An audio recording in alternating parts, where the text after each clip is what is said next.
ಗುರುಭ್ಯಶ್ಚ ಗ್ರಹೇಭ್ಯಶ್ಚ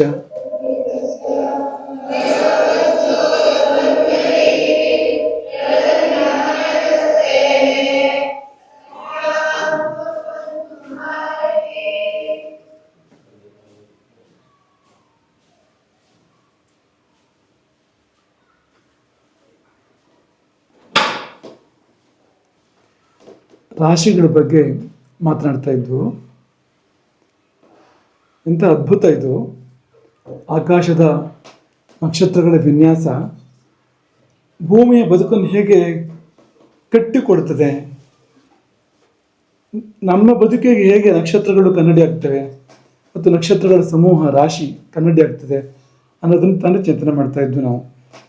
ನಕ್ಷತ್ರಗಳಲ್ಲಿ ರಂಗೋಲಿ ಬರೀಬೇಕು, ಆ ರಂಗೋಲಿಗಳೇ ರಾಶಿಗಳು. ಕೇವಲ ನಮ್ಮ ಕಲ್ಪನೆಯಿಂದ ನಾವು ಬರೆದ ರಂಗೋಲಿಗಳಲ್ಲ ಅವು, ವಿಧಿ ಬರೆದ ರಂಗೋಲಿ ಅಥವಾ ಸೃಷ್ಟಿ ಬರೆದ ರಂಗೋಲಿ. ಹಾಗಾಗಿ ಆ ಚುಕ್ಕಿಗಳ ರಂಗೋಲಿಯನ್ನು ಹೇಗೆ ಬೇಕಾದ್ರೂ ಹಾಕ್ಬೋದಾದರೂ ಅದನ್ನು ಹೀಗೇ ಹಾಕಬೇಕು. ಅಂದರೆ ಈಗ ಎತ್ತಿನ ಚಿತ್ರ ಬರೋ ಹಾಗೆ ರಂಗೋಲಿ ಹಾಕಬೇಕು ವೃಷಭ ರಾಶಿ ಅಂತ ಆಗಬೇಕಾದ್ರೆ, ಸಿಂಹದ ಚಿತ್ರ ಬರೋ ಹಾಗೆ ಹಾಕಬೇಕು ಸಿಂಹರಾಶಿ ಆಗಬೇಕಾದ್ರೆ. ಯಾಕೆಂದರೆ ಪ್ರಕೃತಿ ಹಾಗೆ ಹಾಕಿದೆ. ಅಗೋಚರ ರೇಖೆಗಳು ಪೂರ್ತಿ ಅಗೋಚರ ಅಂತಲ್ಲ. ಯಾರಾದರೂ ಧ್ಯಾನ ಶೂರರಿದ್ದರೆ, ಯಾರಾದರೂ ಯೋಗ ವಿಚಾರದರಿದ್ದರೆ ಅವರು ಕಂಡುಕೊಳ್ಳಬಲ್ಲರು.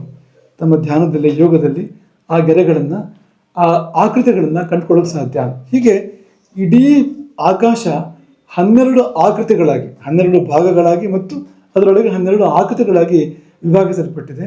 ಈ ಆಕೃತಿಗಳು ನಮ್ಮ ಬದುಕಿನ ಚಿತ್ರಣವನ್ನು ನಿರೂಪಣೆ ಮಾಡ್ತವೆ. ಇದು ನಿಮಗೆಲ್ಲ ಗೊತ್ತಿರೋಂಥದ್ದು. ಈಗ ಆದ ಪಾಠ ಅಥವಾ ಸ್ವಲ್ಪ ಕೆಲವು ಆಗದೇ ಇರೋದು ಕೂಡ ಚೂಲ್ಪಾರು ನಿಮ್ಗೆ ಗೊತ್ತಿಲ್ಲದಿರೋದು ಇರ್ಬೋದು. ಕೆಲವು ಪ್ರಶ್ನೆಗಳನ್ನು ಕೇಳಿದ್ರೆ ನಾವು ತಿಳ್ಕೊಂಡ ವಿಷಯ ದೃಢ ಆಗಲಿಕ್ಕೆ ಸಾಧ್ಯ ಅಂತ. ರಾಶಿಗಳು ನಾವು ಕೇಳ್ತೀವಿ, ನಿಮ್ಗೆ ಸಾಧ್ಯ ಇದ್ದರೆ ಅದನ್ನು ಹೇಳಿ ಯಾವ ರಾಶಿ ಯಾವುದನ್ನು ಸೂಚನೆ ಮಾಡ್ತದೆ ಅಂತ. 12 ರಾಶಿಗಳಲ್ಲಿ ಕೃಷಿಯನ್ನು ಸೂಚನೆ ಮಾಡುವ ರಾಶಿ ಯಾವುದು ಹೇಳ್ಬೋದಾ?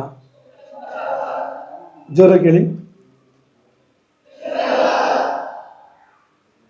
ವೃಷಭ. ಯಾಕೆಂದರೆ ಎತ್ತಿರದೆ ಕೃಷಿ ಇಲ್ಲ, ಎತ್ತಿದ್ರೆ ಕೃಷಿ, ನೇಗಿಲು ಎತ್ತು ಇದೆಲ್ಲ ಕೃಷಿಯ ಅವಿಭಾಜ್ಯ ಅಂಗಗಳು. ಅದು ಟ್ರಾಕ್ಟರ್ ಕಾಲ ಅಲ್ಲ, ಆ ಕಾಲ ಅದು ನಿಜವಾದ ಕೃಷಿಯ ಕಾಲ.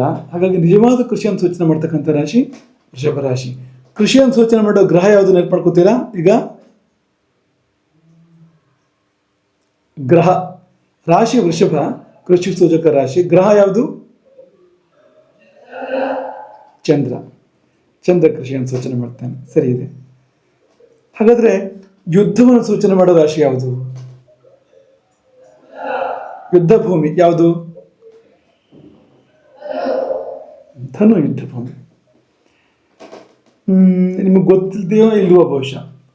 ರತ್ನ ಭೂಮಿ ಯಾವುದು ಹೇಳ್ತೀರಾ 12 ರಾಶಿಗಳಲ್ಲಿ? ರತ್ನ ಭೂಮಿ ಹೇಳಕ್ಕಾಗತ್ತಾ? ಮೇಷ ರತ್ನ ಭೂಮಿ, ಸರಿ ಇದೆ. ಇನ್ನು ಕೆರೆ, ನದಿ, ಸಮುದ್ರ ಸಾಲಾಗಿ ಹೇಳ್ತಾರೆ ಯಾವ್ಯಾವುದು ಅಂತ. ಕೆರೆ ರಾಶಿ ಯಾವುದು? ನದಿ ರಾಶಿ ಯಾವುದು? ಸಮುದ್ರದ ರಾಶಿ ಯಾವುದು ಹೇಳಕ್ಕಾಗತ್ತಾ? ಕೆರೆ ಯಾವುದು? ನದಿ? ಸಮುದ್ರ? ಕೆರೆ ಹೌದು, ನೀರು ಬತ್ತಿದೆ. ಯಾವ ರಾಶಿ? ಹೌದು. ಯವನರು ಹಾಗೆ ಹೇಳಿದ್ದಾರೆ, ಯವನಾಚಾರ್ಯರುಗಳು. ಯಾವ ರಾಶಿ, ಯಾವ ಭೂಮಿಯಲ್ಲಿ ನೀರು ಬತ್ತಿದೆಯೋ, ಇದ್ದ ನೀರು ಬತ್ತಿದೆಯೋ ಆ ರಾಶಿ, ಅಂಥ ಭೂಮಿಯನ್ನು ಕುಂಭರಾಶಿ ಸೂಚನೆ ಮಾಡ್ತದೆ ಎಂಬುದಾಗಿ ಯವನಾಚಾರ್ಯರು ಹೇಳಿದ್ದಾರೆ. ಶುಷ್ಕೋದಕಾಧಾರ ಅನ್ನೋ ಶಬ್ದ ಬಿಡ್ತಾರೆ. ಶುಷ್ಕೋದಕಾಧಾರ ಅಂದರೆ ಉದಕಾಧಾರ ಆಗಿತ್ತು, ಉದಕಾಧಾರ ಜಲಾಶಯ ಆಗಿತ್ತು ಒಂದು ಕಾಲದಲ್ಲಿ. ಈಗ ಸದ್ಯ ಶುಷ್ಕ. ಯಾಕೆಂದರೆ ಈ ಕೊಡ ಖಾಲಿ ಕೊಡ ಅಲ್ವಾ. ಹಾಗಾಗಿ ಬತ್ತಿದ ಕೆರೆಯನ್ನು, ಬತ್ತಿದ ಹೊಳೆಯನ್ನು, ಬತ್ತಿದ ಸಮುದ್ರ ಇಲ್ಲ ಅಲ್ವಾ? ಇದೆಯಾ ಬತ್ತಿದ ಸಮುದ್ರ? ಸ್ವಲ್ಪ ಯೋಚನೆ ಮಾಡಿ ಹೇಳಬೇಕು. ಬತ್ತಿದ ಸಮುದ್ರ ಇದೆಯೋ ಇಲ್ಲವೋ ಅಂತ. ಇರ್ಬೋದು, ಸಾಧ್ಯತೆ ಇದೆ. ಹಾಗಾಗಿ ಈ ಬತ್ತಿದ ನೀರು ಅಂಥ ಭೂಮಿಯನ್ನು ಸೂಚನೆ ಮಾಡೋ ರಾಶಿ ಯಾವುದಂದ್ರೆ ಅದು ಕುಂಭರಾಶಿ. ಗಣಿಯನ್ನು ಯಾವ ರಾಶಿ ಸೂಚನೆ ಮಾಡುತ್ತೆ?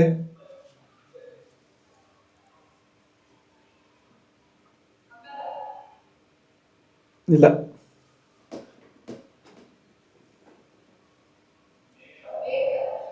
ಮೇಷ ಗಣಿಯನ್ನು ಸೂಚನೆ ಮಾಡುತ್ತೆ. ಯಾಕೆಂದ್ರೆ ಧಾತ್ವಾಕರ ರತ್ನಭೂಮಿ, ಧಾತುಗಳನ್ನು ಸೂಚನೆ ಮಾಡೋ ರಾಶಿ. ಯಾವ ಭೂಮಿಯಲ್ಲಿ ಧಾತುಗಳಿದೆ, ಧಾತುಗಳು ಅಂದರೆ ಬಂಗಾರ ಇರ್ಬೋದು, ಬೆಳ್ಳಿ ಇರ್ಬೋದು, ಅಥವಾ ಬೇರೆ ಬೇರೆ ಲೋಹಗಳು, ತಾಮ್ರ ಇರ್ಬೋದು, ಇಂತಹ ಅದಿರುಗಳನ್ನ ಸೂಚನೆ ಮಾಡುವ ರಾಶಿ ಯಾವುದಂದ್ರೆ ಅದು ಮೇಷರಾಶಿ ಆಗಿದ್ರಿಂದಲೇ ಸಾಧ್ಯತೆ ಇದೆ ಇದು ಅಂತ. ಗಣಿ ಅಂದರೆ ಖನಿ ಸಂಸ್ಕೃತ, ಗಣಿ ಕನ್ನಡ, ಅದು ಮೇಷರಾಶಿ. ಹೊಂಡ ಬೆಟ್ಟ, ಬೆಟ್ಟ ಸೂಚನೆ ಮಾಡೋ ರಾಶಿ, ಹೊಂಡ ಸೂಚನೆ ಮಾಡೋ ರಾಶಿ. ಕೇಳಿಲ್ಲ, ಹೇಳಿ ಸರಿ.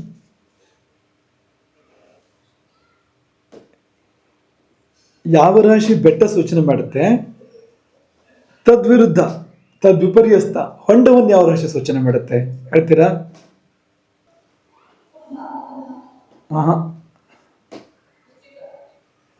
ಕುಂಭಕ್ಕೂ ಇಲ್ವೇ ಇಲ್ಲ ಅಂತಿಲ್ಲ, ಕುಂಭಕ್ಕೂ ಇದೆ. ವೃಶ್ಚಿಕ, ಹೌದು, ವೃಶ್ಚಿಕ ಅದನ್ನು ಸೂಚನೆ ಮಾಡುತ್ತೆ, ಸರಿ ಇದೆ. ಹಳ್ಳಿಗಳನ್ನು ಸೂಚನೆ ಮಾಡೋ ರಾಶಿಗಳು ಹೇಳ್ತೀರಾ ಯಾವುದೆಲ್ಲ ಅಂತ? ಹಳ್ಳಿ ಮತ್ತು ಪೇಟೆ. ಪೇಟೆ ತುಲ, ಹಳ್ಳಿ ಯಾವುದು? ವೃಷಭ ಆಗತ್ತೆ, ಕೃಷಿ ಭೂಮಿ ಆಗಿದ್ರಿಂದ ಅಲ್ಲಿ ಹತ್ರ ಹಳ್ಳಿ ಇದೆ ಅಂತ ತೋರಿಸುತ್ತೆ. ಅದು ಹಳ್ಳಿನೇ ಸೂಚನೆ ಮಾಡೋ ರಾಶಿ ಯಾವುದು ನೇರವಾಗಿ?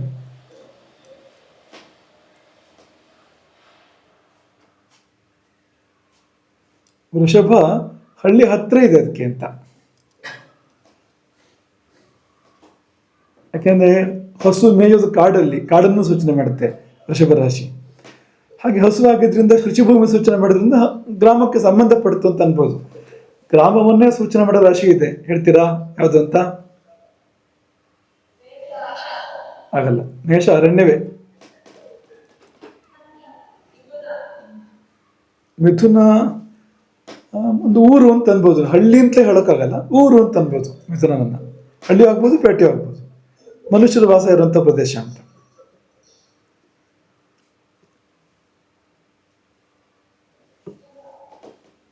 ಕುಂಭರಾಶಿ. ಗಡಿಗೆ ಹೊತ್ಕೊಂಡು ಓಡಾಡೋ ಜಾಗ ಯಾವುದಪ್ಪ? ಪೇಟೆನಾ? ನೀವು ಬೆಂಗಳೂರು, ಮುಂಬೈಯೋ, ವಾಷಿಂಗ್ಟನ್ ಮಹಾನಗರದಲ್ಲಿ ಯಾರು ನಿಮಗೆ ಗಡಿಗೆ ಹಿಡ್ಕೊಂಡು ಓಡಾಡೋ ಸಿಗ್ತಾರೆ ನಿಮ್ಗೆ ಪೇಟೆ ಮಧ್ಯದಲ್ಲಿ? ಇಲ್ಲ ಅಲ್ವಾ? ಕುಲಾಲ ಬೀದಿ ಅಂತಲೇ ಹೆಸರು, ಕುಂಬಾರಳೆ ಬೀದಿ ಅಂತ ಒಂದ್ ಕಡೆ ಕರೆದಿದ್ದಾರೆ ಕುಂಭರಾಶಿಯನ್ನು. ಹಾಗಾಗಿ ಅಂಥದ್ದು ರಾಶಿ ಯಾವುದಂದ್ರೆ ಕುಂಭರಾಶಿನೇ ಆಗ್ಬೇಕು. ಅದು ಕುಂಭ ಹಳ್ಳಿ, ತುಲಾ ಪೇಟೆ. ಹಳ್ಳಿ ಸಂಬಂಧ ಬರುತ್ತೆ ವೃಷಭ ರಾಶಿಗೆ, ಸರಿ ಇದೆ ಅದು. ಆಮೇಲೆ ಮಿಥುನ ರಾಶಿ ಮನುಷ್ಯ ವಾಸ ಪ್ರದೇಶ ಅಂತಲೇ, ಮನುಷ್ಯರು ವಾಸ ಮಾಡ್ತಕ್ಕಂಥ ಮನೆ ಇಂಥದ್ದು ಅಂತ ಅದನ್ನು ಸೂಚನೆ ಮಾಡುತ್ತೆ, ಹಾಗೆ ಬರುತ್ತೆ ಅದು. 4 ಕಾಲಿನ ರಾಶಿಗಳು ಯಾವುದೆಲ್ಲ ಬೇಗ ಬೇಗ ಹೇಳಬೇಕು. 4 ಕಾಲಿರುವ ರಾಶಿಗಳು, ಚತುಷ್ಪಾದ ರಾಶಿಗಳು.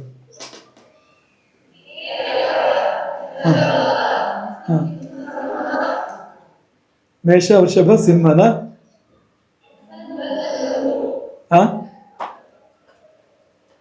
ಮತ್ತೆ ಯಾವುದು? ಧನು ಅಂತಂದ್ರ?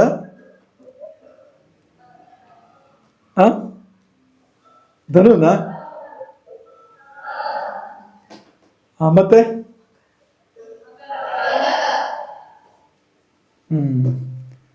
ಎಷ್ಟು ಕಾಲಿರುತ್ತೆ ಮೊಸಳೆಗೆ? 4, 5. ಬಾಲ್ಗೂ ಕಾಲೇ ಅಲ್ವ ಅದಕ್ಕೆ, ನೀರಲ್ಲಿ ಓಡಾಡ್ಬೇಕಾದ್ರೆ?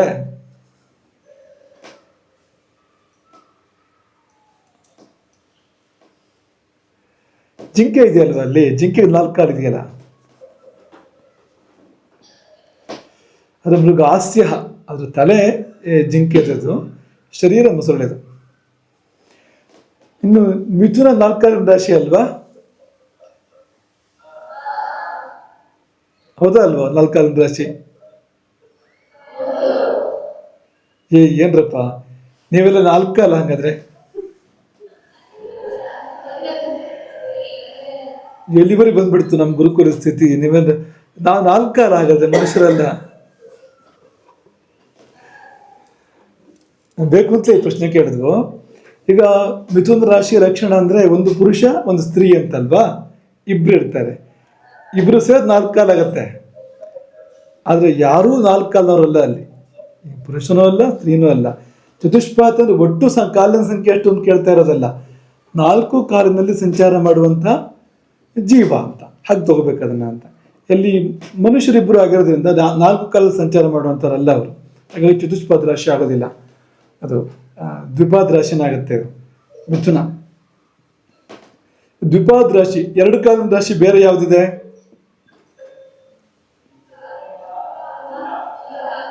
ಕುಂಭ ಹೌದು, ತುಲಾ ಹೌದು, ಕನ್ಯಾ ಹೌದು. ಕನ್ಯಾ ಹೌದು, ಕುಂಭ ಹೌದು, ತುಲಾ ಹೌದು, ಮತ್ತೆ ಇನ್ಯಾವ್ದಾರು ಇದೆಯಾ? ಮನುಷ್ಯ ರಾಶಿಗಳು ಯಾವ್ದೆಲ್ಲ ಹೇಳ್ತೀರಾ?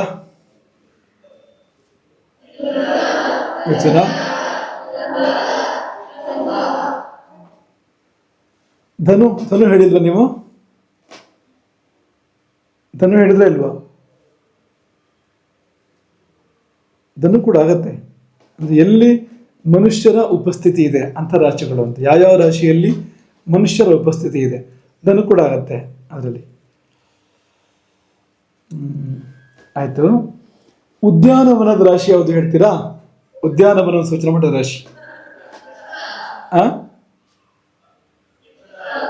ಮಿಥುನ ಉದ್ಯಾನವನ ಸೂಚನೆ ಮಾಡುತ್ತೆ. ಮಿಥುನ ಸರಿ ಇದೆ.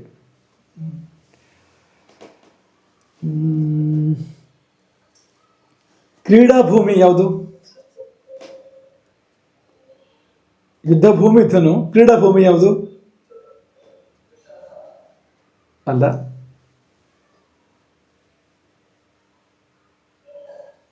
ಅಲ್ವೇ ಅಲ್ಲ.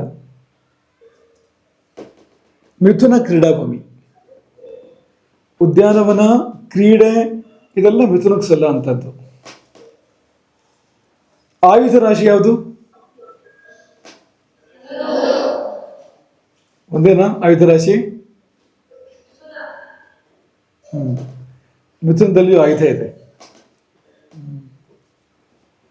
ಸ್ತ್ರೀ ರಾಶಿ ಯಾವುದು ಹೇಳ್ತೀರಾ 12 ರಾಶಿಗಳಲ್ಲಿ? ಕನ್ಯಾ. ಕನ್ಯಾದಲ್ಲಿ ಬರುತ್ತೆ, ಮಿಥುನದಲ್ಲೂ ಸ್ತ್ರೀ ಬರ್ತಾಳೆ. ಮತ್ತೆ ರಾಜರಾಶಿ ಯಾವುದು? ಸಿಂಹ. ಎರಡೂ ರಾಜರಾಶಿಗಳು. ಸಿಂಹ ಅನ್ನೋದು ಮೃಗ ರಾಜ, ಅದರಿಂದ ರಾಜರಾಶಿ ಅದು. ಮತ್ತೆ ಧನು ಅನ್ನೋದು ಅರಮನೆ ಅಲ್ವಾ, ಧನು ಅಂದ್ರೆ ಯುದ್ಧ ಭೂಮಿ ಅರಮನೆಯಲ್ಲಿ ಬರೋದ್ರಿಂದ ಅದು ಕೂಡ ರಾಜರಾಶಿ ಆಗುತ್ತೆ. ಕೀಟ ರಾಶಿ ಯಾವುದು? ಮತ್ತೆ ಹೌದು. ಅಂಬಿಗನ ರಾಶಿ ಯಾವುದು?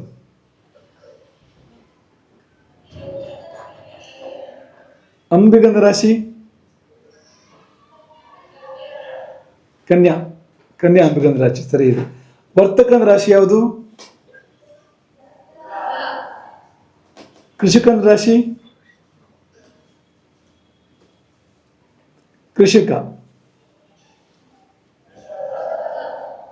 ಕಲಾವಿದನ ರಾಶಿ ಕುಂಬಾರನ ರಾಶಿ. ಕೇಳೋ ಪ್ರಶ್ನೆನೇ ಇಲ್ಲ.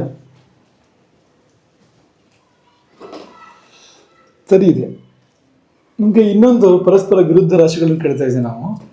ಹಾಲಿನ ರಾಶಿ ಮತ್ತು ವಿಷದ ರಾಶಿ, ತದ್ವಿರುದ್ಧ ವಸ್ತುಗಳು. ಹಾಲು ಮತ್ತು ವಿಷ, ಯಾವುದು ಹಾಲಿನ ರಾಶಿ, ಯಾವುದು ವಿಷದ ರಾಶಿ?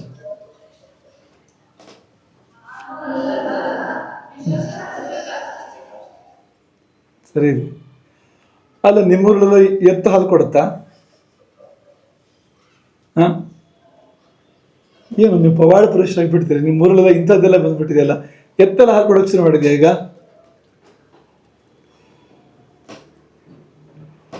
ಅಂದ್ರೆ ಅದು ಗೋ ರಾಶಿ ಅಂತ ಕರೀತಾರೆ ಅದನ್ನು. ವೃಷಭ ಅನ್ನೋದು ಒಂದು ಉಪಲಕ್ಷಣ. ಅದು ವೃಷಭ ಬಂದ ಮೇಲೆ ಆ ವೃಷಭ ಯಾವುದೊಂದು ತಾಯಿ ಮಗು ಆಗಿರುತ್ತೆ, ಅಥವಾ ಯಾವುದೋ ಒಂದು ತಾಯಿಗೆ ತಂದೆ ಆಗುತ್ತೆ, ಅದೊಂದು ಹಸುವಿಗೆ ತಂದೆ ಆಗುತ್ತೆ ಅದು. ಹಾಗಾಗಿ ಆ ಜಾತಿ ಬರುತ್ತೆ ಅಲ್ಲಿ. ಹಾಗಾಗಿ ಹಾಲು ಅಂದರೆ ಅಲ್ಲಿಂದ ಬರಬೇಕು. ಅದು ಮತ್ತು ಆಡಿನ ಹಾಲಿರುತ್ತೆ, ಅದು ಮೇಷದಿಂದ ಬರಬೇಕಾಗತ್ತೆ. ಹಸುವಿನ ಹಾಲಾದರೆ ವೃಷಭ, ಆಡಿನ ಹಾಲಾದರೆ ಆ ಕಡೆ ಹೋಗುತ್ತೆ ಅದು ಅಂತ.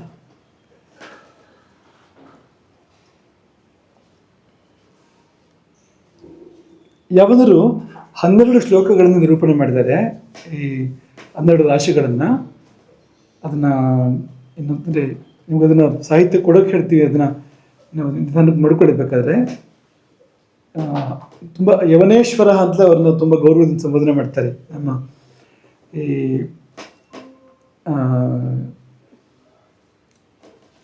ಬೃಹತ್ ಜಾತಕದ ವ್ಯಾಖ್ಯಾನಕಾರರು. ಅದನ್ನು ಯವನೇಶ್ವರ ತಥಾಚ ಯವನೇಶ್ವರ ಅವ್ರ ಬಗ್ಗೆ ಎಷ್ಟು ಗೌರವ ಇತ್ತು ಅಂದರೆ ಅಷ್ಟು ಗೌರವದಲ್ಲಿ ಅದನ್ನು ಹೇಳಿದ್ದಾರೆ ಆ ರೀತಿಯಲ್ಲಿ. ಆದ್ಯಸ್ಮೃತೋ ಮೇಷ ಸಮಾನ ಮೂರ್ತಿ ಕಾಲಸ್ಯ ಮೂರ್ಧ ಗದಿತ ಪುರಾಣೈ ಸೋಜಾವಿಕಾ ಸಂಚರ ಸೃಷ್ಟಿ ಕೂಡಿಸೋದು. ಸೋಜಾವಿಕಾ ಸಂಚರ ಕಂದರಾದ್ರಿ ತೇನ ಅಗ್ನಿಧಾತ್ವಾಕರ ರತ್ನಭೂಮಿ. ಅಗ್ನಿಭೂಮಿ ಒಂದೇ ಒಂದು, ಅದ್ಯಾವುದು ಅಂದರೆ ಮೇಷ ಅಗ್ನಿಭೂಮಿ ಆಗುತ್ತೆ. ಅಗ್ನಿಗ್ರಹ ಕುಜನ ಅಧಿಪತಿ ಇರ್ತಕ್ಕಂಥ ಭೂಮಿ ಅದು. ಹಾಗಾಗಿ ಅದರ ಅಗ್ನಿ ರಾಶಿ ಅಂತ ಯವನರು ಕರೆದಿದ್ದಾರೆ ಅದನ್ನು. ಆಮೇಲೆ ವೃಷಭ ರಾಶಿ ವೃಷಾಕೃತಿಸ್ತು ಪ್ರಥಿತೋ ದ್ವಿತೀಯ ಸ ವಕ್ತ್ರ ಕಂಠಾಯತನಂ ವಿಧಾತು ವನಾದ್ರಿಸಾನುದ್ವಿಪ ಗೋಕುಲಾನಾಂ ಕೃಷಿವಲಾನಾಂ ಅಧಿವಾಸ ಭೂಮಿ. ಆನೆಯನ್ನು ಕೂಡ ವೃಷಭ ರಾಶಿ ಎಂದು ಹೇಳಿದ್ದಾರೆ ಇಲ್ಲಿ ಯಾವುದರು. ವನಾದ್ರಿಸಾನು ದ್ವಿಪ ಗೋಕುಲಾನಾಂ, ಸಾನು ತಪಲು ಪ್ರದೇಶ ಅದನ್ನೆಲ್ಲ ಹೇಳಿದ್ದಾರೆ. ಕೃಷಿವಲಾನಾಂ ಅಧಿವಾಸ ಭೂಮಿ. ಮಿಥುನಕ್ಕೆ ವೀಣಾ ಗದಾಭೃನ್ ಮಿಥುನಂ ತೃತೀಯ ಪ್ರಜಾಪತೇ ಸ್ಕಂಧಭುಜಾಂಸ ದೇಶೆ ಪ್ರಣರ್ತಕೋ ಗಾಯನ ಶಿಲ್ಪಕಸ್ತ್ರೀ ಕ್ರೀಡಾರತಿ ದ್ಯೂತ ವಿಹಾರ ಭೂಮಿ. ಇದನ್ನೆಲ್ಲ ಹೇಳಿದ್ದಾರೆ ಮಿಥುನಕ್ಕೆ. ನರ್ತನ, ಗಾಯನ, ಶಿಲ್ಪ, ಆಮೇಲೆ ಸ್ತ್ರೀ ರಾಶಿ ಅಂತ ನಾವು ಕರೆದ್ವರಾಗಲಿ, ಕ್ರೀಡಾಭೂಮಿ ಅಂತಂದ್ವರ ಕ್ರೀಡೆ, ಆಮೇಲೆ ರತಿ, ದ್ಯೂತ, ವಿಹಾರ ಭೂಮಿ ಅದನ್ನೇ ಉದ್ಯಾನವನ ಅಂತ ಕರೆದಿದ್ದು. ವಿಹಾರ ಭೂಮಿ ಕೂಡ ಅದೇ ಆಗುತ್ತೆ. ದ್ಯೂತ ಜೂಜನ್ನು ಕೂಡ ಅಲ್ಲಿ ಅಂತ ಹೇಳಿದ್ದಾರೆ, ಮಿಥುನ ರಾಶಿ ಅಂತ ಹೇಳಿದ್ದಾರೆ. ಇನ್ನು ಕರ್ಕೋ ಕುಲೀರಾಕೃತಿ ಅಂಬು ಸಂಸ್ಥಃ ವಕ್ಷಃ ಪ್ರದೇಶೇ ವಿಹಿತಶ್ಚ ಧಾತು ಕೇದಾರ ವಾಪಿ ಪುಲಿನಾನಿ ತಸ್ಯ ದೇವಾಂಗನಾರಮ್ಯ ವಿಹಾರ ಭೂಮಿ. ದೇವಸ್ಥೆಯರು ವಿಹರಿಸುವಂಥ ಸರೋವರಗಳು ಕರ್ಕರಾಶಿ ಎಂದು ಹೇಳ್ತಾರೆ. ಅಪ್ಸರೆಯರು ವಿಹರಿಸುವಂಥ ಸರೋವರಗಳು ಅಥವಾ ದೇವ ಸಂಬಂಧ ಇರತಕ್ಕಂಥ ಸರೋವರಗಳು, ತೀರ್ಥ ಅಂತ ಕರೀತಾರಲ್ಲ, ಅಂಥದ್ದೆಲ್ಲ ಬರುತ್ತೆ ಅದಕ್ಕೆ ಅಂತ, ಕರ್ಕರಾಶಿಗೆ ಅಂತ. ಇನ್ನು ಸಿಂಹಶ್ಚ ಶೈಲೆ ಹೃದಯ ಪ್ರದೇಶೇ ಪ್ರಜಾಪತೆ ಪಂಚಮ ಮಾಹುರಾದ್ಯಾ ತಸ್ಯ ಅಟವಿ ದುರ್ಗ ಅಂದರೆ ಸಂಚಾರ ಕಷ್ಟ ಅಂತ, ಅಂತಹ ಪ್ರದೇಶಗಳಲ್ಲಿ ಸಿಂಹರಾಶಿ ಅಂತ ಹೇಳಬೇಕು. ದುರ್ಗ ಅಂತ. ಗುಹೆ ಕೂಡ ಅಲ್ಲಿ ಹೇಳ್ಬೋದು, ಯಾಕೆಂದ್ರೆ ಸಿಂಹ ಅಲ್ವಾ. ಗುಹಾ, ವನ, ಅದ್ರಿ, ವ್ಯಾಧ ಅಂದರೆ ಬೇಡರ ಪಥ ಸಂಚಾರ ಮಾಡ್ತಕ್ಕಂಥ ಪ್ರದೇಶ, ಬೇಡರ ಭೂಮಿ. ಅವನಿ ದುರ್ಗವನ ಪ್ರದೇಶ, ವ್ಯಾಧಾವನಿ ದುರ್ಗವನ ಪ್ರದೇಶ. ಇನ್ನು ಕನ್ಯಾ ಪ್ರದೀಪಿಕಾಂ ಗೃಹ್ಯ ಕರೇಣ ಕನ್ಯಾ ನೌಸ್ಥಾ ಜಲೆ ಷಷ್ಠಮಿತಿ ಬ್ರವಂತಿ ಕಾಲಾರ್ಥಧೀರಾ ಜಠರಂ ವಿಧಾತು ಸಶಾದ್ವಲಾ ಸ್ತ್ರೀ ರತಿಶಿಲ್ಪ ಭೂಮಿ. ಇವರೇನು ಮಾಡ್ತಾರೆ, ಒಂದು ಸ್ವಲ್ಪ ವ್ಯತ್ಯಾಸ ಏನಂದರೆ ಸಿಂಹರಾಶಿಯನ್ನು ಹೊಟ್ಟೆ ಅಂತ ಮತ್ತೆಲ್ಲ ಹೇಳಿದ್ದಾರೆ. ಆದರೆ ಯಾವಾದರೂ ಸಿಂಹರಾಶಿಯನ್ನು ಹೊಟ್ಟೆ ಅಂತ ಹೇಳಿದ್ರೆ ಅದನ್ನು ಎದೆ ಅಂತ ತಗೊಂಡು ಹೊಟ್ಟೆಯನ್ನು ಮುಂದಕ್ಕೆ ಕನ್ಯಾ ರಾಶಿ ಹೇಳಿದ್ದಾರೆ. ಜಠರಂ ವಿಧಾತು ಅನ್ಬೇಕಾದ್ರೆ ಸ್ವಲ್ಪ ವ್ಯತ್ಯಾಸ ಇದೆ. ಯವನರ ನಿಲುವಿಗೂ ಮತ್ತು ಈ ನಮ್ಮ ಭಾರತೀಯರ ನಿಲುವಿಗೂ ಸ್ವಲ್ಪ ವ್ಯತ್ಯಾಸ ಇದೆ. ತುಲಾರಾಶಿ ವೀಥ್ಯಾಂ ತುಲಾ ಪುಣ್ಯಧರೋ ಮನುಷ್ಯ ಸ್ಥಿತ ಸ ನಾಭಿಕಟಿವಸ್ತಿ ಪ್ರದೇಶ. ನಾಭಿ ಕಟಿ ಎಲ್ಲ ಸೇರಿಸಿ ತಗೊಂಡ್ರು. ತುಲಾರಾಶಿಗಾಗುವಾಗ ನಾಭಿ, ಕಟಿ ಮತ್ತು ಬಸ್ತಿ ಮೂರನ್ನು ತಗೊಂಡ್ರು. ಶುಕ್ಲಾರ್ಥ ವಿದ್ಯಾಪಣ ಪಟ್ಟಣಾಧ್ವ ಸಾರ್ಥಾಧಿವಾಸೋನ್ನತ ಸಸ್ಯ ಭೂಮಿ. ತುಂಬ ವಿಷಯಗಳನ್ನ ಹೇಳ್ತಾರೆ. ಇನ್ನು ವೃಶ್ಚಿಕ ಶ್ವಭ್ರ ಅಂತ ಶುರು ಮಾಡ್ತಾರೆ. ಶ್ವಭ್ರ ಅಂದರೆ ಹೊಂಡ ಅಂತ, ಚಿಕ್ಕ ಹೊಂಡ ಶ್ವಭ್ರ ಅಂದರೆ. ಶ್ವಭ್ರ ಅಷ್ಟಮ, ಎಂಟನೇದು ಹೊಂಡ ಅದು. ವೃಶ್ಚಿಕ ವಿಗ್ರಹಸ್ತು, ವೃಶ್ಚಿಕ ತರಣ ಇದ್ದ ರಾಶಿ ಇದು. ಪ್ರೋಕ್ತ ಪ್ರಭೋರ್ ಮೇಢ್ರ ಗುದ ಪ್ರದೇಶೆ ಸುರೇಶ್ ಅದು ಉದ ಪ್ರದೇಶೆ ಗುಹಾಬಿಲ ಶ್ವಭ್ರ ವಿಷಾಶ್ಮ ಗುಪ್ತಿ ವಲ್ಮೀಕ ಕೀಟಾಜಗರಾಹಿ ಭೂಮಿ. ಗುಹೆಯನ್ನು ವೃಶ್ಚಿಕ ರಾಶಿ ಎಂದು ಹೇಳ್ಬೋದು. ಬಿಲ ವೃಶ್ಚಿಕ ರಾಶಿ ಎಂದು ಹೇಳ್ಬೋದು, ಬಿಲವನ್ನು ಕೂಡ. ಶ್ವಭ್ರ ಹೊಂಡ, ವಿಷ ಮತ್ತು ಅಶ್ಮ ಎರಡನ್ನೂ ಅಲ್ಲಿಂದ ಹೇಳ್ಬೋದು. ವಿಷವನ್ನು ಮತ್ತು ಅಶ್ಮ ಅಂದರೆ ಕಲ್ಲನ್ನು ಕೂಡ ಹೇಳ್ಬೋದು ವೃಶ್ಚಿಕ ರಾಶಿಯಿಂದ. ಗುಪ್ತಿ ಅಂದರೆ ಗುಟ್ಟಾದ ಪ್ರದೇಶಗಳು, ಅವಿತುಕೊಳ್ಳುವ ಪ್ರದೇಶಗಳು. ವೃಶ್ಚಿಕ ಏನು ಚೇಳನ್ನು ಎದುರುಗಡೆ ನಿಂತ್ಕೊಳ್ಳೋದಿಲ್ಲ, ವೇದಿಕೆ ಮೇಲೆ ಬಂದು ಅದು ಮೇಗ್ ತಗೊಂಡು ಭಾಷಣ ಮಾಡ್ತದೆ, ತಗೊಂಡು ನಾನು ಚೇಳು ಅಂತ ಇಲ್ಲ ಅಲ್ವ ಅದು. ಹಾಗಾಗಿ ಅದು ಗುಟ್ಟು ಅದು ಅಂತ. ಗುಟ್ಟಿನ ಸಂಗತಿಗಳನ್ನ, ಗುಟ್ಟಿನ ಸ್ಥಳಗಳನ್ನು, ಅವಿತುಕೊಳ್ಳುವ ಸ್ಥಳಗಳನ್ನೆಲ್ಲ ವೃಶ್ಚಿಕ ರಾಶಿಯಲ್ಲಿ ಹೇಳ್ಬೋದು ಅಂತ. ವಲ್ಮೀಕ ಹುತ್ತ, ವೃಶ್ಚಿಕ ಅಂದರೆ ಚೇಳು ಅಂದರೆ ಹಾವಿನ ಸಂಬಂಧಿಕರು. ಅದು ಹಾವಿಗೆ ಹತ್ತಿರ ಇದೆ, ಹಾವಿಗೂ ವಿಷಯ ಇದೆ, ಹಾವು ಕಚ್ಚುತ್ತೆ, ಹಾವನ್ನು ಕೂಡ ವೃಶ್ಚಿಕದಿಂದ ಹೇಳೋಕ್ಕಾಗತ್ತೆ. ಹಾಗಾಗಿ ವಲ್ಮೀಕ ಹುತ್ತವನ್ನು ಅಥವಾ ಹುತ್ತ ಇರೋ ಭೂಮಿಯನ್ನು ವೃಶ್ಚಿಕ ರಾಶಿಯಿಂದ ಚಿಂತನೆ ಮಾಡ್ಬೋದು. ಕೀಟ, ಎಲ್ಲ ಜಾತಿ ಕೀಟಗಳನ್ನು ಕೂಡ ಇಲ್ಲಿಂದ ಚಿಂತನೆ ಮಾಡ್ಬೋದು. ಅಂದರೆ ಈಗ ಸೊಳ್ಳೆ ಇರ್ಬೋದು, ನೊಣ ಇರ್ಬೋದು, ಇನ್ನೇನೋ ಇರ್ಬೋದು. ಈ ಚಿಕ್ಕ ಚಿಕ್ಕ ಕೀಟಗಳೆಲ್ಲವನ್ನು ಕೂಡ ಈ ರಾಶಿಯಿಂದ ಚಿಂತನೆ ಮಾಡ್ಬೋದು. ಅಜಗರ ಅಂದರೆ ಹೆಬ್ಬಾವು, ಹಾವು, ದೊಡ್ಡ ದೊಡ್ಡ ಹಾವುಗಳು ಇರತಕ್ಕಂಥ ಪ್ರದೇಶವನ್ನು ಕೂಡ ಚಿಂತನೆ ಮಾಡ್ಬೋದು. ಅಜಗರ ಅಹಿಭೂಮಿ, ದೊಡ್ಡ ಸಣ್ಣ ಹಾವುಗಳು ಅಂತ. ಇನ್ನು ಧನ್ವಿ ಮನುಷ್ಯ, ಧನುರಾಶಿ. ಧನ್ವಿ ಮನುಷ್ಯ ಹಯ ಪಶ್ಚಿಮಾರ್ಧ, ಹಿಂಭಾಗ ಕುದುರೆ, ಮುಂಭಾಗ ಮೇಲ್ಭಾಗ ಮನುಷ್ಯ. ತಮಾಹು ರೂರೂ ಭುವನ ಪ್ರಣೀತು, ಅದು ಕಾಲಪುರುಷನ ತೊಡೆಗಳು ಅಂತದ್ದು. ಸಮಸ್ಥಿತ ವ್ಯಸ್ತ ಸಮಸ್ತ ವಾಜಿ ಸುರಾಸ್ತ್ರ ಭೃದ್ಯಜ್ಞ ರಥಾಶ್ವಭೂಮಿ ಅಂತ. ನಿಮಗೆ ತಮಿಳು ಫ್ರೆಂಚೋ ಹೇಳ್ದಂಗೆ ಕೇಳ್ಬೋದು. ಇದು ಕೇಳಬೇಕಾದ್ರೆ ಜೋರಾಗಿ ಹೇಳಿದ್ರೆ ಕೇಳಿಸುತ್ತೆ. ಸಮಸ್ಥಿತ ಅಂದರೆ ಸಮಭೂಮಿ ಇದು ಅಂತ. ಧನುರಾಶಿ ಸಿಂಹದಂತೆ ಬೆಟ್ಟನೂ ಅಲ್ಲ ಅದು, ವೃಶ್ಚಿಕದಂತೆ ಹೊಂಡನೂ ಅಲ್ಲ ಅದು, ಅಥವಾ ಮೀನ ಕರ್ಕ ಅದ್ರ ಹಾಗೆ ನೀರು ಅಲ್ಲ, ಕನ್ಯಾ ಆ ಥರ ನೀರು ಅಲ್ಲ ಅದು. ಮೇಷ ವೃಷಭ ಸ್ವಲ್ಪ ಎಲ್ಲಿ ತಗ್ಗಿರ್ಬೋದು, ಮೇಷದಲ್ಲಂತೂ ಖಂಡಿತ ಇರ್ಬೋದು. ಅರಣ್ಯ ಅದು, ಸಮಭೂಮಿ ಅಂತ ಧನುರಾಶಿ ಅಂತ. ಆಮೇಲೆ ಈಗ ಕುದುರೆ, ಆನೆ ಇಂಥದ್ದೆಲ್ಲ ಸಮಷ್ಟಿಯಲ್ಲೂ ಸಿಗ್ಬೋದು, ವ್ಯಷ್ಟಿಯಲ್ಲೂ ಸಿಗ್ಬೋದು. ಅಂತ ಒಂದೋ ಎರಡು ಕುದುರೆ ಇರೋಂಥ ಜಾಗನೂ ಆಗ್ಬೋದು, ಅಥವಾ ಅಶ್ವಶಾಲೆ, ಗೋಶಾಲೆ, ಗಜಶಾಲೆ ಇಂಥದ್ದಿರೋಂಥ ಕೂಡ ಆಗ್ಬೋದು.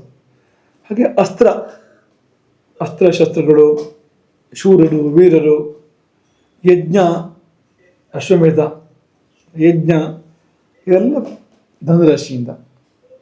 ಮಕರ ಮೃಗಾರ್ಧ ಪೂರ್ವೋ ಮಕರೋಂಬುಗಾರ್ಧೋ, ಅಂದರೆ ಪೂರ್ವಾರ್ಧ ಮೃಗ, ಉತ್ತರಾರ್ಧ ಮಕರ, ಮೊಸಳೆ ಅಂಥದ್ದು ಮಕರ ರಾಶಿ. ಜಾನುಪ್ರದೇಹೇ ತಮಶಂತಿ ಧಾತು, ಕಾಲಪುರುಷನ ಮಂಡಿ, ಮೊಣಕಾಲುಗಳು. ಇದಕ್ಕೆ ನದಿ, ವನ, ಅರಣ್ಯ, ಸರೋ, ಅದ್ರಿ, ಅನೂಪ, ಶ್ವಭ್ರ ಅಧಿವಾಸ. ಅನೂಪ ಅಂದರೆ ನೀರು ಹತ್ರ ಇದೆ ಅಂತ, ಅಂದರೆ ನದಿ ತೀರ ಅನ್ನೋ ಥರ ಅಂತ. ಈ ಕಡೆ ಕಾಡು ಇದೆ, ಆ ಕಡೆ ನೀರು ಇದೆ ಅಂತ. ಅದಕ್ಕೆ ಹೆಚ್ಚು ಒಂದು ಥರದ್ದು. ಅರ್ಧ ಈಚೆ ಅರ್ಧ ಆಚೆ ಬರುತ್ತೆ. ಸರಿ ನೋಡ್ಕೊಟ್ರೆ ಆಗ ನೀವು ಪೂರ್ವಾರ್ಧ ಬಂದರೆ ಒಂದಾಗುತ್ತೆ, ಉತ್ತರಾರ್ಧ ಬಂದರೆ ಒಂದಾಗುತ್ತೆ. ಪೂರ್ವಾರ್ಧ ಬಂದರೆ ನೀರಾಗುತ್ತೆ, ಪೂರ್ವಾರ್ಧ ಬಂದರೆ ಕಾಡಾಗುತ್ತೆ, ಉತ್ತರಾರ್ಧ ಬಂದರೆ ನೀರಾಗುತ್ತೆ. ಮೃಗಾರ್ಧ ಪೂರ್ವ, ಮಕರೋಂಬುಗಾರ್ಧ ಅಂತ ಅನ್ಬೇಕಾದ್ರೆ ಮೊಸಳೆ ಪ್ರದೇಶ ಯಾವ್ದು ಬರುತ್ತೆ? ಉತ್ತರಾರ್ಧ ಮಕರ ರಾಶಿಯಲ್ಲಿ, ಅದು ನೀರು.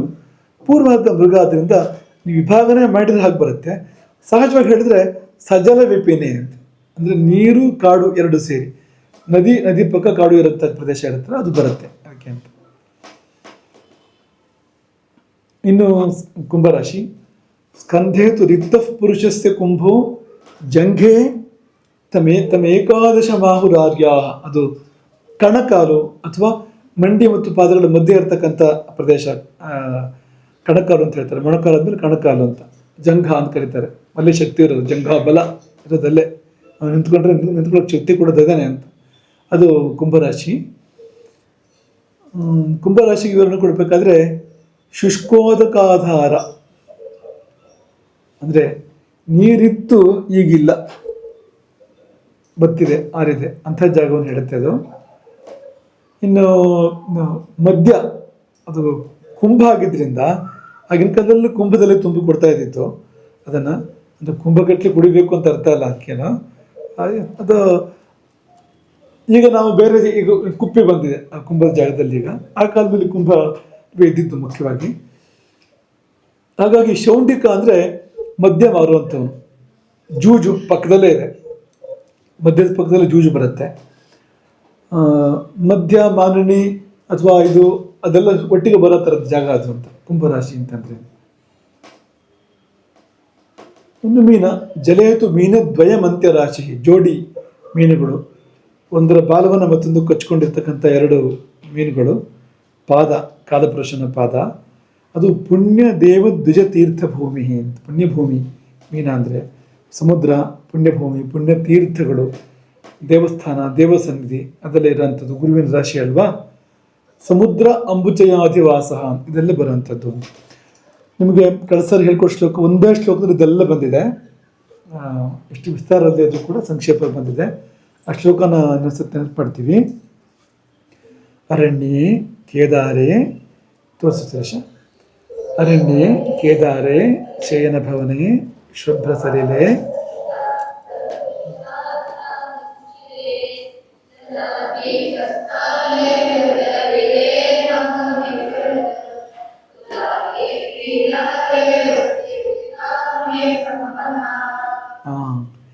ಇವರು ತುಂಬ ಸರಳವಾಗಿ ಹೇಳಿದ್ದಾರೆ. ಅದು ಹೆಚ್ಚು ವಿವರಣೆ ಕೊಟ್ಟಿಲ್ಲ. ಒಂದೊಂದು ಪದದಲ್ಲಿ ಒಂದೊಂದು ರಾಶಿ ಹೇಳ್ತಾ ಹೋಗಿದ್ದಾರೆ. ಅರಣ್ಯ ಯಾವ ರಾಶಿ? ಕೇದಾರ. ಕೇದಾರ ಅಂದ್ರೆ ಅದೇ ಬದ್ರಿ ಹತ್ರ ಇದೆಯಲ್ಲ, ಅದೇ ಅಲ್ವಾ ಕೇದಾರ? ಉತ್ತರ ಭಾರತದಲ್ಲಿ ಕೇದಾರ ಅಂತ ಇದೆಯಲ್ವಾ, ಈಶ್ವರ, ಕೇದಾರೇಶ್ವರ ಅಂತ. ಅದಿದ್ದಾನೆ ಕೇದಾರ ಅಂದ್ರೆ.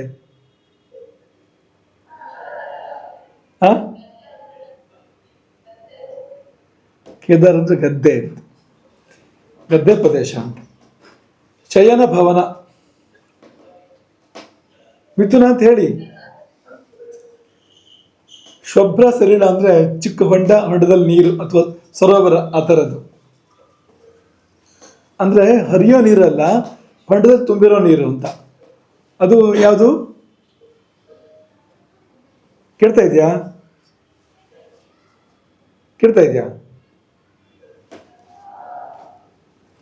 ಕರ್ಕ ರಾಶಿ, ಗಿರಿ ಸಿಂಹರಾಶಿ, ಪಾತ ಸಸ್ಯಾನ್ವಿತ ಭವಿ. ಪಾತ ಸಸ್ಯಾನ್ವಿತ, ಪಾತ ಅಂದ್ರೆ ನೀರು, ಸಸ್ಯ ಅಂದ್ರೆ ಕಾಡು. ನೀರು ಕಾಡು ಎರಡೂ ಇರಬೇಕು ಅಂಥದ್ದು ಎರಡು ರಾಶಿ ಇದೆ.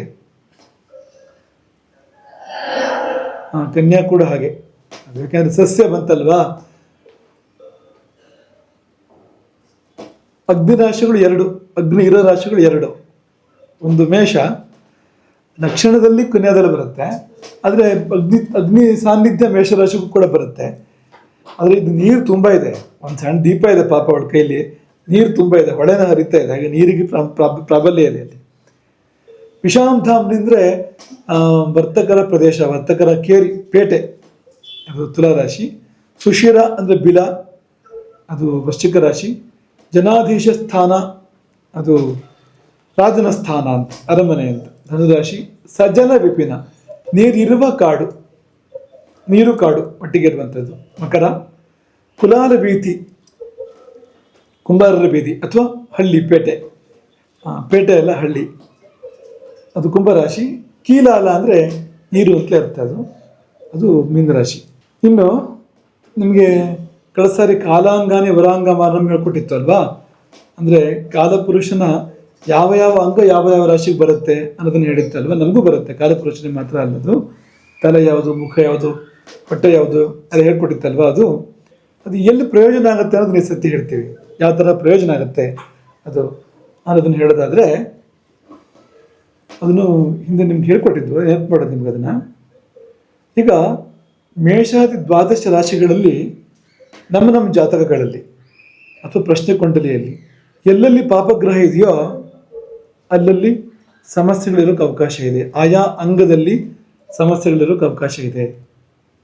ಆಯಾ ದೇಹ ಭಾಗದಲ್ಲಿ ಸಮಸ್ಯೆಗಳು ಗೂಢವಾಗಿಯೋ ಪ್ರಕಟವಾಗಿಯೋ ಇರಬಹುದು. ಎಲ್ಲೆಲ್ಲಿ ಶುಭ ಗ್ರಹಗಳಿದೆ ಅಲ್ಲಲ್ಲಿ ಪುಷ್ಟಿ ಅಂತ.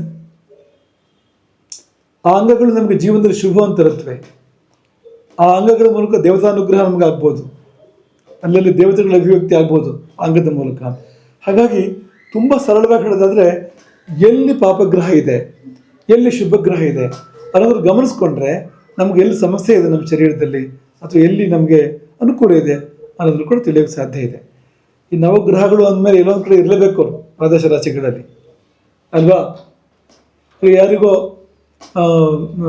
ಈಗ ಉದಾಹರಣೆಗೆ ಮಕರ ರಾಶಿಯಲ್ಲಿ ಕುಜ ಇದ್ದಾನೆ ಅಂತ ಅಂದ್ಕೊಳ್ಳಿ. ಯಾರಿಗೂ ಮಕರ ರಾಶಿಯಲ್ಲಿ ಕುಜ ಇದ್ದಾನೆ ಅಂದರೆ ಮಂಡಿ ನೋವಿಗೆ ಅವಕಾಶ ಇದೆ ಅವನಿಗೆ. ಅವನ ಜೀವನದಲ್ಲಿ ಮಂಡಿ ನೋವು ಬರ್ಬೋದು. ಕುಜ ವಕ್ರ ಆಗಿದ್ರಿಂದ ಮಂಡಿ ವಕ್ರನೂ ಆಗ್ಬೋದು. ಯಾವುದೊಂದು ಕಾಲದಲ್ಲಿ ವಾತದ ಪರಿಣಾಮವಾಗಿ ನೋವು ಬರ್ಬೋದು, ಅವಕಾಶ ಇದೆ ಆ ಥರ. ಅಥವಾ ಈಗ ಕನ್ಯಾ ರಾಶಿಯಲ್ಲಿ ಶನಿ ಇದ್ದಾನೆ, ಸಿಂಹ ರಾಶಿಯಲ್ಲಿ ಶನಿ ಇದ್ದಾನೆ ಯಾವುದೋ ಜಾತಕದಲ್ಲಿ ಅಂದರೆ ಅವನಿಗೆ ಹೊಟ್ಟೆ ನೋವಿಗೆ ಅವಕಾಶ ಇದೆ, ಅಥವಾ ಹೊಟ್ಟೆಗೆ ಸಂಬಂಧಪಟ್ಟಂಥ ಕಾಯಿಲೆಗಳಿಗೆ ಅವಕಾಶ ಇದೆ, ಅಥವಾ ಹೊಟ್ಟೆ ಮೂಲವಾಗಿ ಕಾಯಿಲೆ ಬರ್ಬೋದು. ಹೊಟ್ಟೆಲಿ ತೊಂದರೆ ಕಾಣಿಸ್ತಾ ಇದ್ರು ತೊಂದರೆ ಬೇರೆ ಕಡೆ ಬರ್ಬೋದು. ಅದರ ಮೂಲ, ಅದರ ಬೇರು ಹೊಟ್ಟೆಲಿರೋಕ್ಕೆ ಸಾಧ್ಯ ಇದೆ ಅಂತ ಈ ತರಹ ಅಂತ. ಯಾರಿಗೋ ವೃಷಭ ರಾಶಿಯಲ್ಲಿ ಮಂಗಲ ಇದ್ದಾನೆ, ವೃಷಭ ರಾಶಿಯಲ್ಲಿ ಸೂರ್ಯ ಇದ್ದಾನೆ ಅಂದರೆ ಮುಖದಲ್ಲೇ ಸಮಸ್ಯೆ ಬರ್ಬೋದು.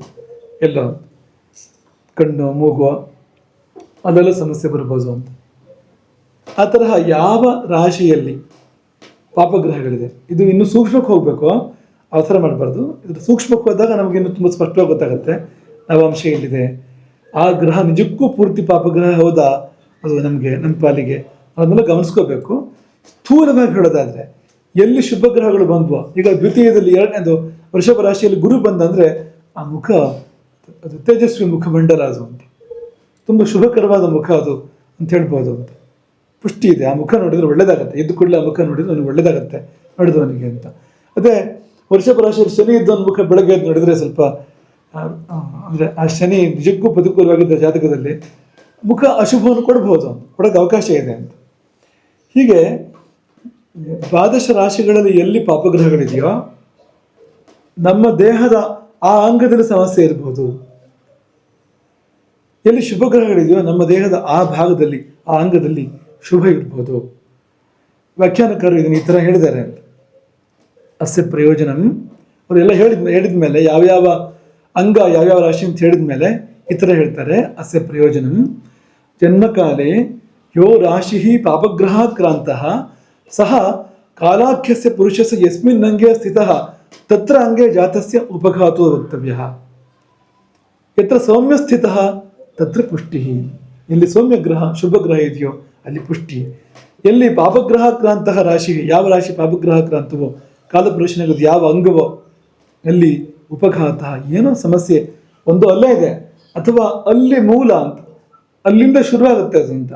ಇನ್ನೆಲ್ಲ ಹೋಗಿ ಸಮಸ್ಯೆ ಕೊಡ್ಬೋದು, ಬೇರೆ ಕಡೆ ಸಮಸ್ಯೆ ಕೊಡ್ಬೋದು, ಕಾಣ್ತಾ ಇರೋದೆಲ್ಲೋ ಕಾಣ್ತಾ ಇರ್ಬೋದು, ಅದೇ ಮೂಲ ಬೇರು ಅಲ್ಲಿರ್ಬೋದು ಅಂತ. ಇದು ವೈದ್ಯರಿಗೆ ತುಂಬ ಉಪಯೋಗ ಆಗುತ್ತೆ. ವೈದ್ಯರು ಜ್ಯೋತಿಷವನ್ನು ಯಾಕೆ ತಿಳ್ಕೊಂಡಿರ್ಬೇಕು ಅಂದರೆ ಈ ಜ್ಯೋತಿಷ ತಿಳ್ಕೊಂಡ್ರೆ ತುಂಬ ಸುಲಭವಾಗಿ ಅವರು ರೋಗ ಪತ್ತೆ ಹಚ್ಚೋದು, ರೋಗದ ನಿಧಾನ ಮೂಲವನ್ನು ಪತ್ತೆ ಹಚ್ಚೋದು ಮಾಡೋಕ್ಕೆ ಸಾಧ್ಯ ಇದೆ ಅಂತ. ಇಂಥ ಸುಳಿವುಗಳು ಸಿಗುತ್ತೆ ಜ್ಯೋತಿಷದಲ್ಲಿ. ಹಾಗೂ ಎರಡೂ ವಿದ್ಯೆಗಳನ್ನು ಯಾರು ವೈದ್ಯ ಶಬ್ದಕ್ಕೆ ಅವನು ಒಂದೇ ವಿದ್ಯೆಯನ್ನು ಕಲಿತರೆ ವೈದ್ಯ ಅಲ್ಲ ಅವನು. ವೈದ್ಯ ಶಬ್ದ ವಿದ್ಯಾ ಶಬ್ದದಿಂದ ಬಂದಿದೆ.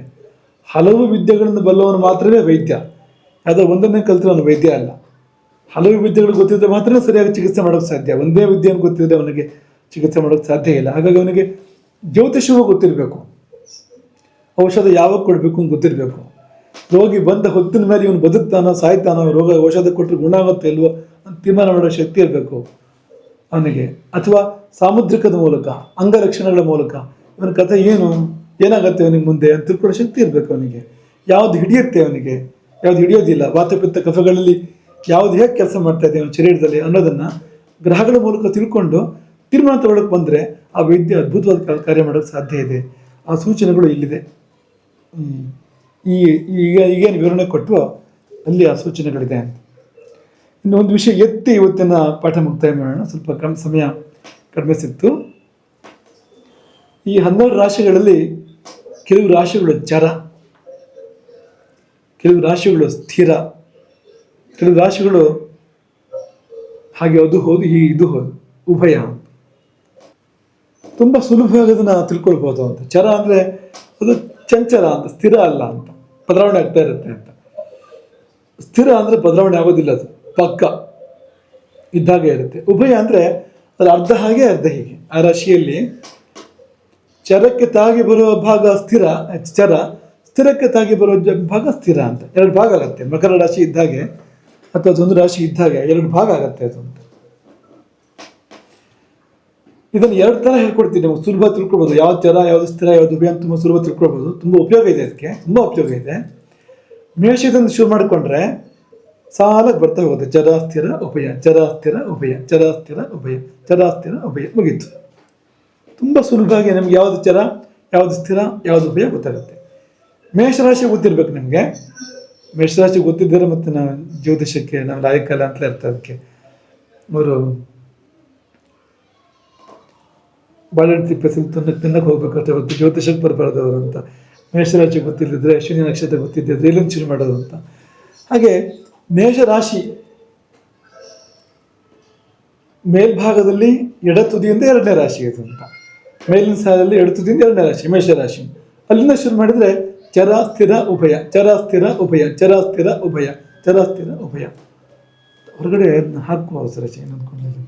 ಮೇಷ ರಾಶಿ ಯಾವುದು ಅಂತ ಇದು ಒಂದು ವಿಧಾನ. ಇದಕ್ಕಿಂತ ಸುಲಭದ ಇನ್ನೊಂದು ವಿಧಾನ ಇದೆ ತಿಳ್ಕೊಳ್ಳೋಕೆ. ಅದು ಯಾವುದು ಅಂದರೆ ಈ ಮೂಲೆ ರಾಶಿಗಳೆಲ್ಲ ಉಭಯ ರಾಶಿಗಳು ಅಂತ. 4 ಮೂಲೆ ಇದೆಯಲ್ಲ, ಅದನ್ನು ಕೋಣ ರಾಶಿಗಳು ಅಂತ ಕರೀತಾರೆ. ಕೋಣ ಅಂದರೆ ಎಮ್ಮೆ ಜೊತೆಗಿರೋ ಕೋಣ ಅಲ್ಲ, ಅದು ಕೋಣ ಅಂದರೆ ಮೂಲೆ ಅಂತ ಅರ್ಥ. ಅದು 4 ಮೂಲೆಗಳಲ್ಲಿ ಬರೋ ರಾಶಿಗಳೆಲ್ಲ ಉಭಯ ರಾಶಿಗಳೇ. ಯಾವುದದು? ಮೀನ, ಮಿಥುನ, ಕನ್ಯಾ, ಧನು. ಈ 4 ಕೋಣ ರಾಶಿಗಳು ಉಭಯ ರಾಶಿಗಳಾದರೆ ಈ ಉಭಯ ರಾಶಿ ಹಿಂದಿರೋ ರಾಶಿ ಸ್ಥಿರ ರಾಶಿ ಆಗುತ್ತೆ, ಮುಂದಿರೋ ರಾಶಿ ಚರ ರಾಶಿ ಆಗುತ್ತೆ. ಈ ನಿಯಮನೇ ಅನ್ವಯ ಆಗುತ್ತೆ ಎಲ್ಲ ಕಡೆ, ಎಲ್ಲಿ ಹೋದ್ರೂ. ಮೀನ ಅಂದರೆ ಹಿಂದಿನ ರಾಶಿ ಕುಂಭ ಸ್ಥಿರ, ಮುಂದಿನ ರಾಶಿ ಮೇಷ ಚರ. ಮಿಥುನ ಅಂದರೆ ಹಿಂದಿನ ರಾಶಿ ವೃಷಭ ಸ್ಥಿರ, ಮುಂದಿನ ಕರ್ಕಟಕ ಚರ.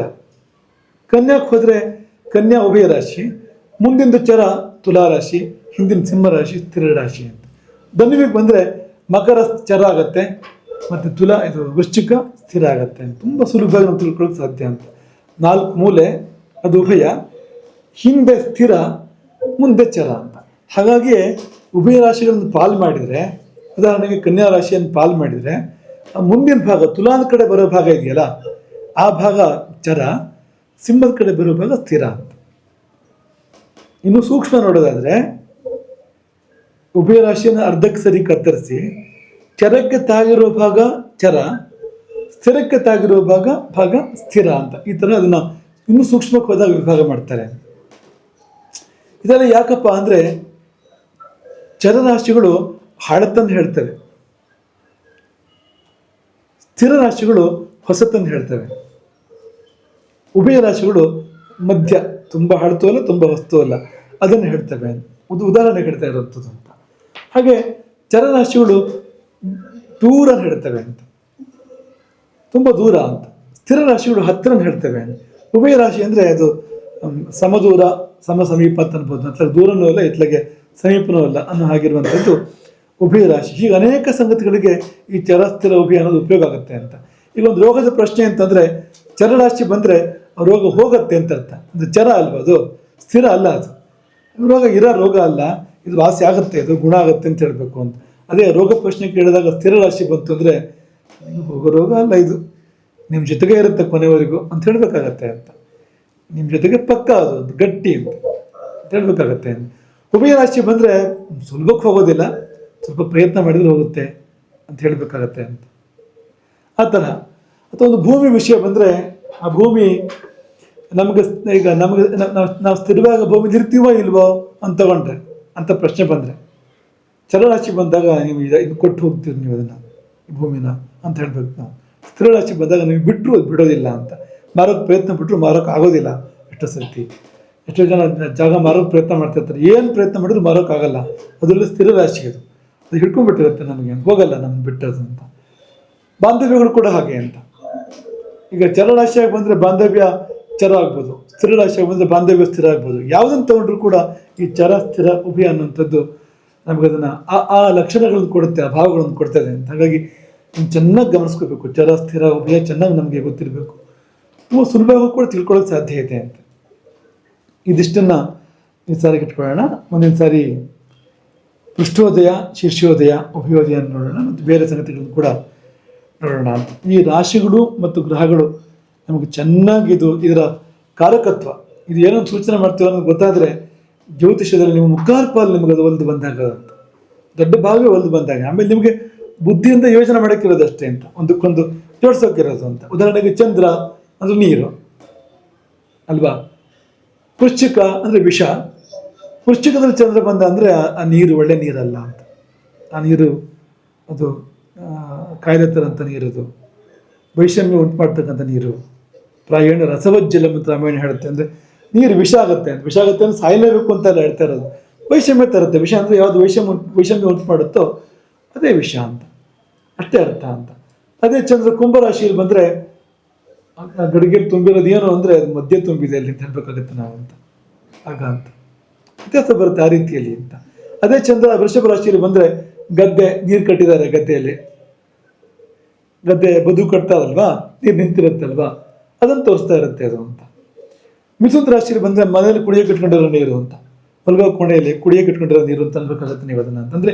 ಈ ರಾಶಿ ಗ್ರಹ ಎರಡೂ ಗೊತ್ತಿದ್ದಾಗ ನೀವು ಎಷ್ಟು ಸುಲಭವಾಗಿ ಎಷ್ಟು ಚಂದವಾಗಿ ಸಮನ್ವಯ ಮಾಡ್ಬೋದು ಅಂತ. ಮನೆ ಎಲ್ಲಿದೆ, ಈಗ ಲಗ್ನಾಧಿಪತಿ ಸ್ಥಿತೋವೇತ್ತು ತದ್ವಾಸಿ ಪ್ರಚೋಭವೇತ್, ಪ್ರಶ್ನೆಗಳಲ್ಲಿ ಲಗ್ನಾಧಿಪತಿ ಎಲ್ಲಿದ್ದಾನೋ ಅಲ್ಲಿ ಅವನ ಇರ್ತಾನೆ, ಅವನಿರೋ ಪ್ರದೇಶ ಅದು ಅಂತ ಹೇಳಬೇಕು ಅಂತ ನಿಯಮ ಇರೋವಂಥದ್ದು.